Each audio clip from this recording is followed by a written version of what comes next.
All right, hello students. We are going to talk about the endocrine system, and this is the lab section, okay? So here we see a very superficial and a good representation as well of our endocrine system. So we have the pineal gland, we have the hypothalamus, the pituitary gland, all are located here. Then the thyroid gland, and of course the four friends known as the parathyroid glands, and they are posterior to their thyroid gland. Okay, then we have our thymus, more prominent, and it peaks during our childhood and puberty and then starts to shrink when we are adults. Then we have our adrenal glands that sit on top of our kidneys.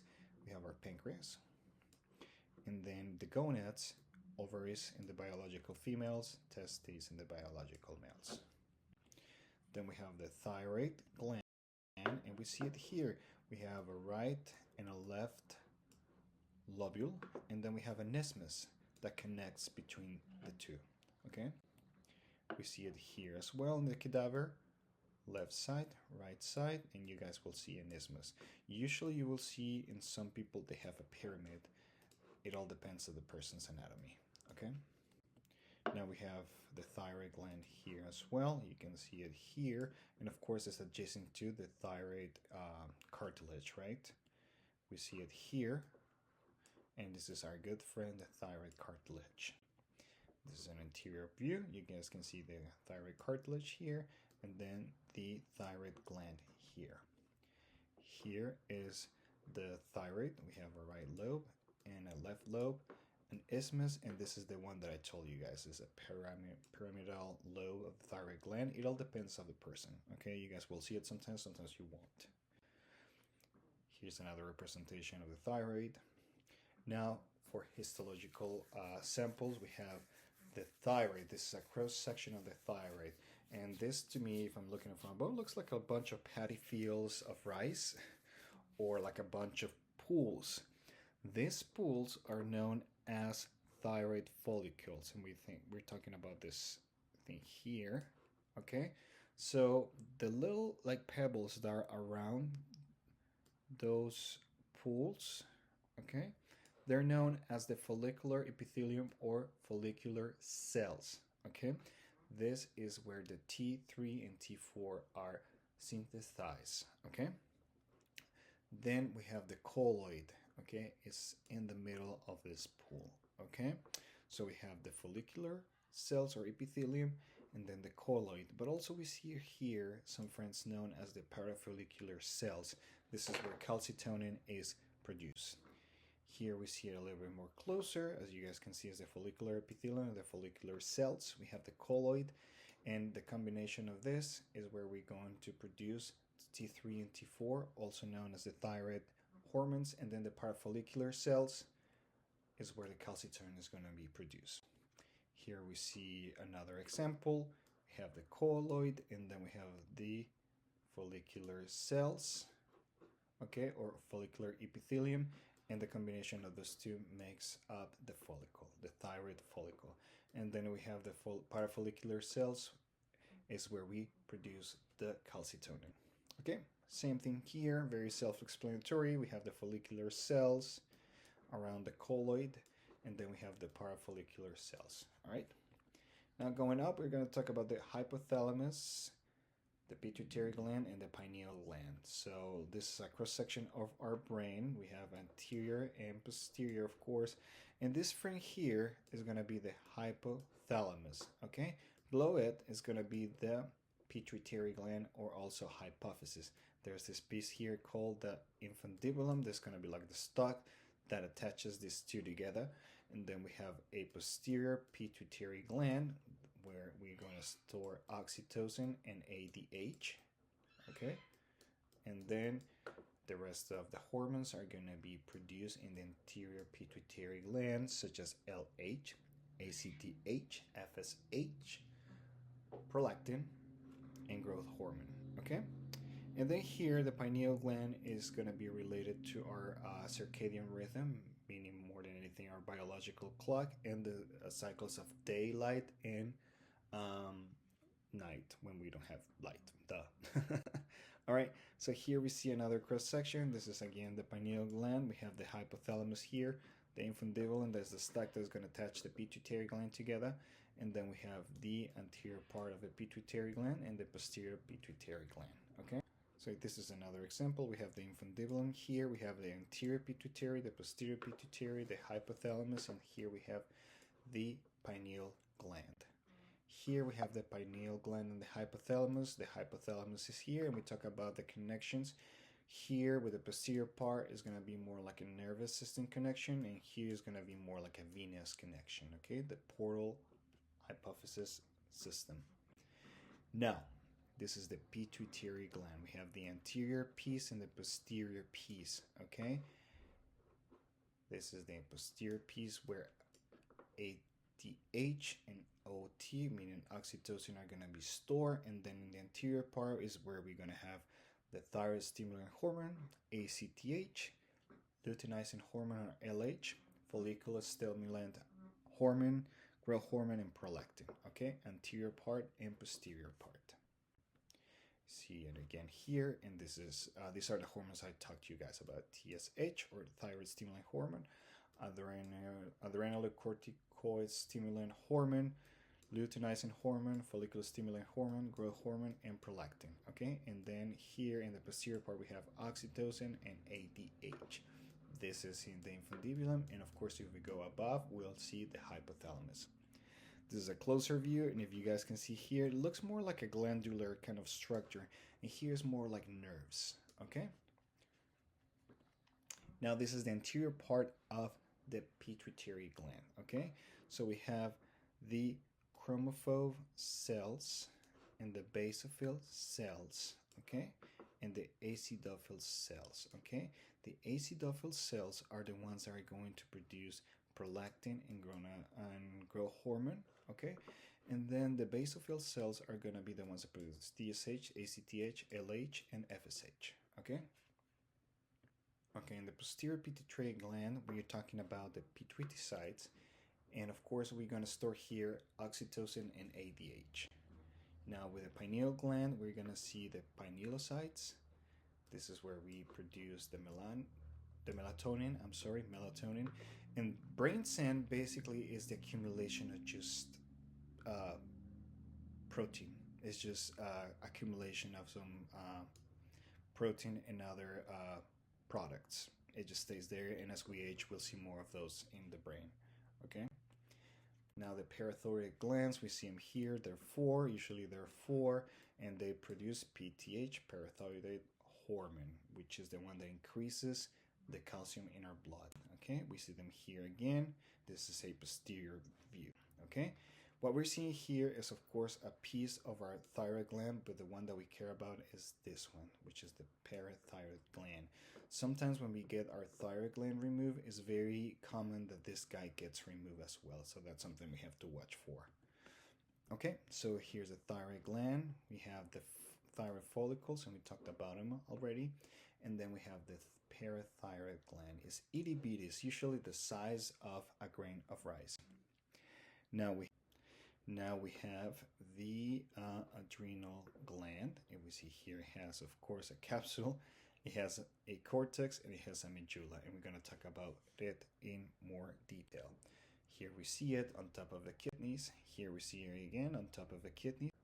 All right, so this is the part I really want you guys to pay attention to. Okay, so as we see here, we have a capsule like any other organs that we have seen, such as the spleen and the kidneys, for example. So then after that, we have a cortex. Okay, so we have a zona glomerulosa, a zona fasciculata, and a zona reticularis. Glomerular zone, fasciculated zone, and reticular zone. And then we have a medulla. In this case will be the adrenal medulla. So in these layers, we're going to produce several different kinds of hormones. So in the glomerular zone, we're going to produce aldosterone. Okay, think about the renin, angiotensin, aldosterone pathway. Then we have the cortisol and the androgens produced in these both layers. Okay, and then we have epinephrine and norepinephrine produced where? In the medulla. Okay. Here's another view. So we see here the beefy portion of the cortex and the medulla. Okay, glomerulus, fasciculated, reticular zone. Okay, and we see the capsule on top. Again, glomerulosa, fasciculata, reticularis, and adrenal medulla. Glomerular zone, fasciculated zone, reticulary zone, and adrenal medulla. Look at the hormones produced here. Look at the hormones produced here. In the zona glomerulosa, we produce aldosterone. In the zona fasciculata and reticularis, we produce cortisol and androgens. And then in the medulla, we produce epinephrine and norepinephrine. See it again, pay attention to it, see how they look. We have a capsule, and then we have a glomerular zone, a fasciculated zone, and then a reticularis zone, and then the medulla. Okay? Again, glomerulosa, fasciculata, and reticularis. Now we have the thymus gland. We're talking about the thymus. This is where our lymphocytes type T are becoming immunocompetent. Okay? All right, so in the thymus we have lobules. We have a medulla. Okay? We have septa, which is kind of like the walls. Okay? And we have a cortex. Okay? The thymic corpuscles are basically what we see in other organs that look like the nodulary follicles, and this is where cells become immunocompetent. Okay? Now, with the pancreas, we have the pancreas, we have the tail of the pancreas, the body of the pancreas, and the head of the pancreas. It kind of resembles, to me at least, kind of like a fish. We see it here. We have the head, the body, and the tail. Okay? And we're seeing here the duct, right? The pancreatic duct, which is going to end up meeting here the duodenum, and this is where the pancreatic enzymes are going to be secreted. Now we see a histologic sample of the pancreas. Nothing else looks like the pancreas. Here we see the pancreatic islets or islets of Langerhans. These are the acinar cells. And here's where in the islets of Langerhans is where we're going to produce the alpha cells. So we're going to have the alpha cells and the beta cells. The beta cells produce the insulin, and then the alpha cells produces the glucagon. Ovaries. We see them here, and of course they have the function of producing estrogen and progesterone, and also where the eggs are going to mature. We see it here, and here we are seeing it basically from the front, okay, or anterior, okay? So we see uterus here, the right ovary, the left ovary, and of course they're going to be attached to some way to the uterine tubes, also known as the fallopian tubes. Here is a dissected or bisected view of the ovary. This is the ovary, okay? And what you guys are seeing here are different stages of the follicles. These guys at some point are going to become oocytes or ovules. This empty sac is going to turn into a corpus luteum and then a corpus albicans. These guys play an important role in the implantation of the fertilized egg. We're not going to go into details as long as you guys understand now that this is where the eggs mature and are released, but also where estrogen and progesterone are produced. This is a histological sample, and you guys can see here the corpus luteum. Okay? Testicles. This is where sperm and testosterone is produced. Here's another view. You can see the testes here. Same thing here. And what we're seeing here is the seminiferous tubules. This is where the sperm is produced. And you see little friends here. And then we have the interstitial cells. The interstitial cells is where the testosterone is being produced. So this is a histological sample of the spermatozoa. Okay, what you guys are seeing here are something called seminiferous tubules. We see a lumen here, and basically you are seeing first the spermatogonia. They're going to become later primary spermatocytes, then spermatids, and then they're going to be a spermatozoa. Okay, Then we're gonna see here the interstitial cells. They are also known as Leydig cells, and they're gonna produce testosterone, okay? And then we have the sustentacular cells. They are gonna be the ones that are attached to the seminiferous tubules and are fundamental for the formation of spermatides.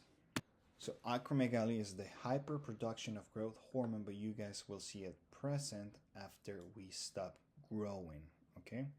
So we stop growing, but growth hormones are still being produced, and it attacks or it targets the soft and spongy bones of our bodies, and that's why their bones on their faces still are growing and we get that appearance. Now with the hypothyroidism, if it's congenital, meaning that the kid was born with it, it's named cretinism. And when someone has severe hyperthyroidism, you're going to see a condition called myxedema, which is kind of like the accumulation of this colloid-looking fluid or substance in the face. Then we have the endemic goiter, and it's because there's not enough iodine in the diet. So the thyroid tries to compensate by growing and growing to produce more T3, and of course it's not enough, and it's growing.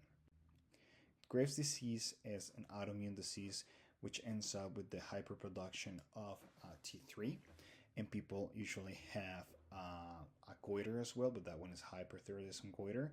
They also have exophthalmos, which is a problem because it basically is like popping your eyes, but also it leaves the eye exposed so much that there's corneal dryness, there's ulceration, and it can lead to blindness as well. Okay, Cushing disease is the hyperproduction of cortisol. So these are the same people, but you can see it's typically they look tired, they have a moon face, they also have a buffalo hump in the back, and they tend to be fatigued. Their extremities are kind of like thinner, but they have also a big belly.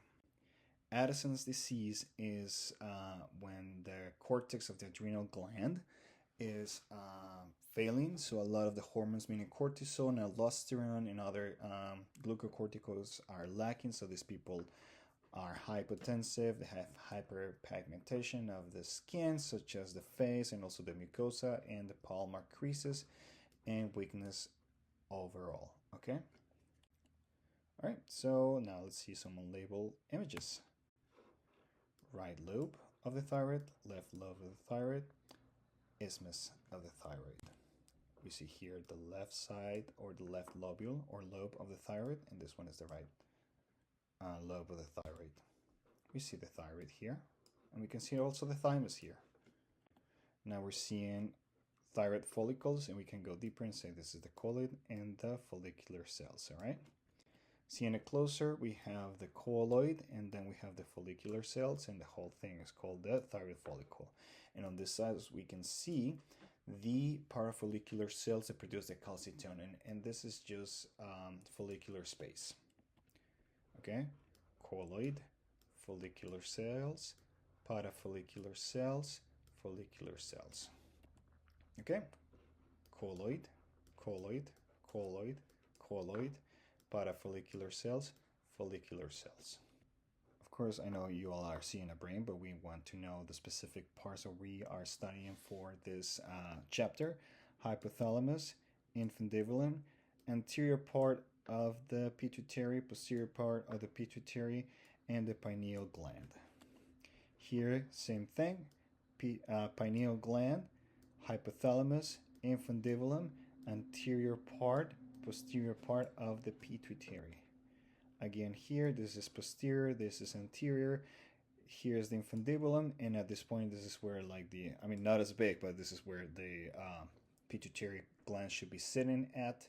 And then we have the hypothalamus and the pineal gland, okay? Basophilic cells, acidophilic cells, chromophobe cells. We have the pituitocytes here. We got the pinealocytes here and the pineal sand. These are the parathyroid glands, and this big boy is the, guess, is our friend the thyroid hormone. All right, so this one is the parathyroid gland. And here we see, so here we have the parathyroid gland, and here we have the thyroid, and the way we can tell them apart is because it has the colloid and the thyroid follicles, all right? And here we see some parafollicular cells. All right, we see a kidney. We don't care about the kidney right now. We care about the friend on top, right? We have an adrenal gland. We have an adrenal medulla. We have an adrenal cortex and an adrenal capsule. We see the adrenal glands here. Now we have the adrenal capsule, the cortex, and the medulla. And if we want to go fancy, we have a glomerulus zone here, we got a fasciculated zone here, and we got a reticulatory zone here. We see it here again. We got a capsule, we got a glomerulus zone here, we got a fasciculated zone here, and we have a reticulated zone here, and then the medulla. Capsule, glomerulus zone, fasciculated zone, reticular zone, and medulla. Capsule, zona glomerulosa, zona fasciculada, and zona reticularis. We got the thymus. We got the thymic lobules or corpuscles, medulla, lobule, cortex, septa.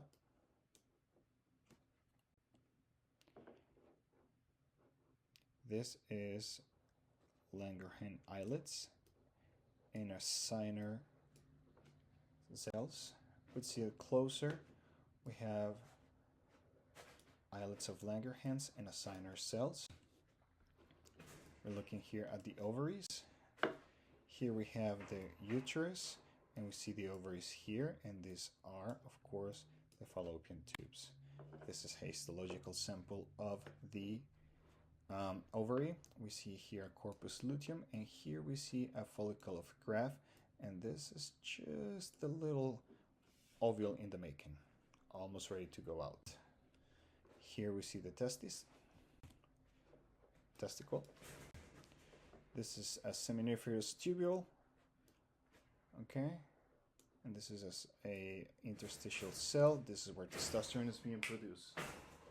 All right, this concludes our lab. If you have any questions, let me know. I will see you guys on Wednesday.